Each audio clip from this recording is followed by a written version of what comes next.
தென்னாடுடைய சிவனே போற்றி, எந்நாட்டவர்க்கும் இறைவா போற்றி, அனைத்து தமிழ் உள்ளங்களுக்கும் கனிவான வணக்கங்கள். வேத ஜோதிடத்தில் முக்கியமான மற்றும் மங்களகரமான கிரகமாக கருதப்படுபவர் சுக்கிர பகவான்.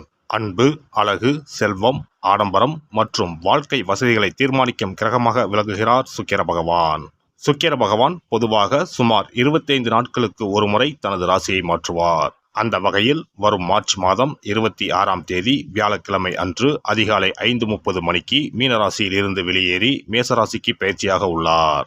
சுக்கிர பகவான் மேசராசியில் ஏப்ரல் மாதம் 19ஆம் தேதி பிற்பகல் 3:51 வரை பயணம் செய்வார்.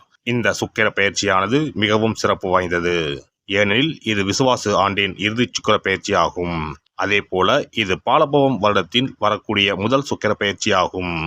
இந்த சுக்கிர பெயர்ச்சி உங்கள் வாழ்வில் பல மாற்றங்களை தரப்போகிறது. குடிசையில் இருந்த சில ராசிக்காரர்களின் வாழ்க்கை இப்போது கோபுரத்தில் ஏறப்போகிறது. பணம் பல வழிகளில் இருந்து வரப்போகிறது. இதுவரை இருந்து வந்த உடல் உபாதைகள் படிப்படியாக குறையப் போகிறது. பட்ட கடனை அடைக்க புது வழிகள் பிறக்கும். நடக்கப்போகும் இந்த சுக்கிர பெயர்ச்சியால் உங்கள் வாழ்வில் வளமும் நலமும் செல்வ செழிப்பும் பெற்று வாழ்வில் உயரிய நிலையை அடைய எல்லாம் வல்ல எம்பெருமானை வேண்டி விரும்பி கேட்டுக்கொள்கிறேன். மகர ராசி அன்பர்களே, இந்த பெயர்ச்சியின் போது உங்களின் செய்தொழிலில் நல்ல முன்னேற்றம் ஏற்படும். செல்வ வளம் பெருகும். உங்கள் செல்வாக்கு உயரும். உங்களின் பெயரும் புகழும் அந்தஸ்தும் அதிகரிக்கும். புதிய முயற்சிகளில் எதிர்பார்த்த வெற்றியை அடைவீர்கள்.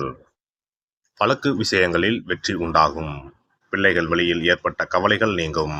மன ரீதியாக பாதிக்கப்பட்டவர்கள் அதிலிருந்து மீண்டு வருவார்கள். அசையும் அசையா சொத்துக்களின் சேர்க்கை உண்டாகும். உங்களின் எண்ணங்களில் ஏற்பட்ட தடுமாற்றம் நீங்கும்.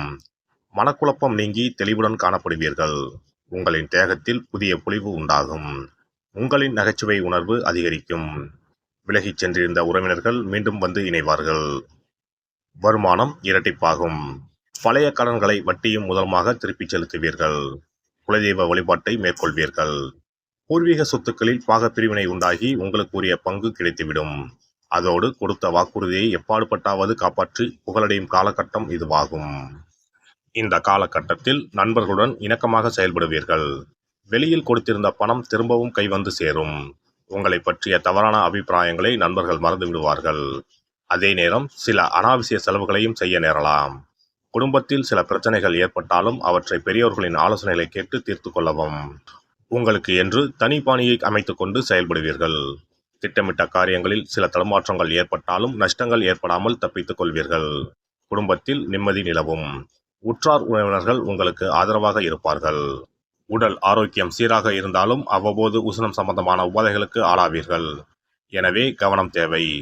நண்பர்களுக்கு இடையே ஏற்படும் பிரச்சனைகளை நடுநிலையோடு இருந்து தீர்ப்பீர்கள். அதோடு தீயோரி நட்பையும் தவிர்ப்பது நல்லது. இதனால் தேவையற்ற சூழ்நிலைகளையும் தவிர்க்கலாம்.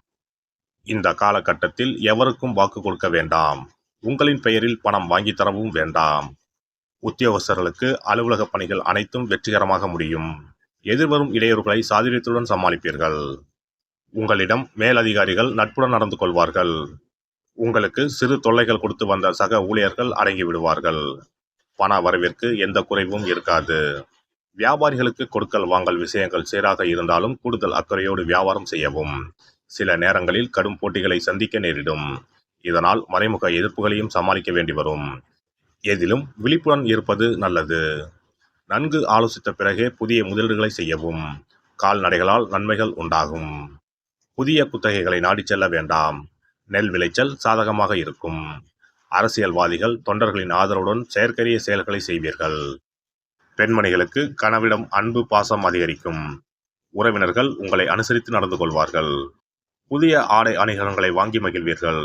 மனதிற்கு இனிய செய்திகளை கேட்பீர்கள். மாணவ மணிகள் கல்வியிலும் உள்ளரங்க விளையாட்டிலும் நன்கு தேர்ச்சி பெறுவீர்கள். மேலும் அதிக மதிப்பெண்களை பெற போதிய பயிற்சி தேவை. நட்சத்திர பலன்கள். உத்திராடம் 2, 3, 4 பாதங்கள். வேலை இல்லாமல் இருப்பவர்கள் குறைந்த முதலீட்டில் புதிய தொழில் தொடங்குவதற்கு ஏற்ற காலகட்டம் இதுவாகும். பணத்தை விட அதிக உழைப்பின் மூலம் செய்யும் தொழில் அதிக வருவாய் கிடைக்கும். திருவோணம் நட்சத்திரம். தீவிர முயற்சியின் பேரிலேயே அரசிடமிருந்து கோரிக்கைகள் நிறைவேறும். புதிய ஒப்பந்தங்களால் பொருளாதார லாபம் கிடைக்கும். எதிர்பார்த்திருந்த வெற்றி வாய்ப்பு கிடைக்கும். அவிட்டம் 1, 2 பாதங்கள். பாராட்டுகளும் விருதுகளும் கிடைக்கும். தொழிலில் சிறப்படைய மிகுந்த முயற்சி தேவை. வழக்கு விவகாரங்கள் சாதகமாக அமையும். கைவிட்டு போன சொத்துக்கள் மீண்டும் வந்து சேரும். சனிக்கிழமை தோறும் அருகில் இருக்கும் சிவன் கோவிலுக்கு சென்று பைரவரை வணங்கி வரவும். முடிந்தால் மிளகு விளக்கு போடவும். சனிக்கிழமை தோறும் பெருமாள் கோவிலில் இருக்கும் தாயாருக்கு மல்லிகைப்பூவை அர்ப்பணித்து 3 முறை வலம் வரவும். உங்களுக்கு பொன்னான காலம் கனிந்து வரும். ஒரு முறையாவது குல தெய்வத்தையும் இஷ்ட தெய்வத்தையும் ஒரே நாளில் சென்று தரிசித்து வாருங்கள். கடன் பிரச்சனைகள் தீரும், குடும்பத்தில் மகிழ்ச்சி நிலவும், மன நிம்மதி உண்டாகும். சிறப்பு தொகுப்பு. இனி சுக்கிர பகவானின் அருளை முழுமையாக பெற வெள்ளிக்கிழமையில் செய்ய வேண்டிய வழிபாடு என்ன என்பதனை பற்றி காண்போம். வெள்ளிக்கிழமை என்பது தெய்வ வழிபாட்டிற்கு உரிய நாளாகும். அதிலும் குறிப்பாக மகாலட்சுமியை வழிபடுவதற்கு சிறப்பான கிழமையாக கருதப்படுகிறது. நமக்கு செல்வத்தை வாரி வழங்கக்கூடிய மகாலட்சுமி தேவியும் குபேரனும் நம்முடைய பூர்வ ஜென்ம கர்ம வினைக்கு ஏற்ப பலாபலன்களை கொடுக்கிறார்கள். அதை அனுபவிக்க செய்யும் பொறுப்பு சுக்கிர பகவான் பார்த்து கொள்கிறார். ஒருவர் செல்வந்தராக இருப்பதற்கு ஜாதகத்தில் சுக்கிரன் அருள் கட்டாயம் இருக்க வேண்டும். சுக்கிரனுடைய அருள் பெற வெள்ளிக்கிழமையில் சுக்கிரஹோரை வரும் நேரத்தில் இவ்வாறு வழிபாடு செய்தால் சுபபோக வாழ்க்கையை அனுபவிக்க முடியும். ஒருவருடைய ஜாதகத்தில் சுக்கிரன் நீச்சம் பெற்றால் உடல் ரீதியான ஆரோக்கிய ரீதியான பாதிப்புகள் ஏற்படும். சொத்து சுகங்கள் எவ்வளவு இருந்தாலும் அதை முழுமையாக அனுபவிக்க முடியாமல் செய்துவிடும். பெரிய பெரிய பணக்காரர்களை எடுத்துக்கொண்டால் அவர்களிடம் எவ்வளவு காசு கொட்டி கிடந்தாலும் சுக்கிர தசை இல்லை என்றால் அவ்வளவு பணமும் வீண் விரயமாகத்தான் போகும். குறிப்பாக மருத்துவ செலவுகள் செய்தே சொத்துக்கள் அழியும் நிலை வரும். இதற்கு சுக்கிர பகவானுடைய வழிபாடு நல்ல ஒரு பலனை கொடுக்கும். சுக்கிர பகவானுக்கு வெள்ளிக்கிழமை என்பது உரிய தினமாகும். சுக்கிரன் அருள் பெற வீட்டில் வெள்ளி பொருட்களை பயன்படுத்துவது நலமாகும். வெள்ளியில் சுக்கிரன் வசிப்பதாக ஐதீகம் உள்ளது. வெள்ளி பொருட்கள் கொண்டு பூஜை செய்தால் சகல சௌபாக்கியங்களும் உண்டாகும். சுக்கிர வழிபாடு செய்ய நினைப்பவர்கள் காலை 6 மணி முதல் 7 மணி வரையிலான காலம் சுக்கிரஹோரை ஆகும். அதனை தவறவிட்டால் மதியம் 1 மணி முதல் 2 மணி வரை சுக்கிரஹோரை நிகழ்கின்றது. அதையும் தவறவிட்டால் இரவு 8 மணி முதல் 9 மணி வரையிலான சுக்கிரஹோரை நேரத்தில் வழிபாடுகள் செய்து பயன்பெறலாம். இவற்றில் காலை 6 மணி முதல் 7 மணி வரையிலான முதல் சுக்கிரஹோரையில் சுக்கிர வழிபாடு செய்வது சிறப்பான பலன்களை கொடுக்கும். காலை முதல் மாலை வரை உபவாசம் இருந்து சுக்கிர பகவானுக்கு உரிய காயத்ரி மந்திரத்தை உச்சரித்து கல்கண்டு சேர்த்த சர்க்கரை பொங்கலை நைவேத்தியம் படைத்து வெள்ளை நிற பூக்களால் அர்ச்சனை செய்ய வேண்டும். சுக்கிர தசை நடப்பவர்களும் சுக்கிரன் நீச்சம் பெற்ற ஜாதகக்காரர்களும் இந்த வழிபாடு செய்வது சிறப்பான பலன்களை கொடுக்கும். சுக்கிர தசை நடக்கும் பொழுது சுக்கிர வழிபாடு செய்து வர வருமானத்தை சுகமான வாழ்க்கை வாழ்வதற்கு உரிய வகையில் பயணிக்க செய்யும். வீடு நிலம் வாங்குவது, ஆடம்பர பொருட்கள் சொத்துக்கள் போன்றவற்றை வாங்க வைக்கும். அதுவே சுக்கிரன் நீசம் பெற்ற காலத்தில் இந்த வழிபாடு செய்பவர்களுக்கு வீண் விரயங்கள் இல்லாமல் ஓரளவிற்கு வறுமையிலிருந்து பிழைக்கச் செய்யும். வெள்ளிக்கிழமையில் நவக்கிரக கோவிலுக்கு சென்று சுக்கிர பகவானுக்கு வெள்ளை வஸ்திரம் சாற்றி வழிபாடு செய்யலாம். வெள்ளை நிற நைவேத்தியங்கள் தயார் செய்து கோவிலில் வரும் பக்தர்களுக்கு தானம் செய்யலாம். இவ்வாறு செய்து வர சுக்கிரனின் முழு அருளும் கிடைக்கப் பெற்று வாழ்வில் உயரிய நிலையை அடைவீர்கள்.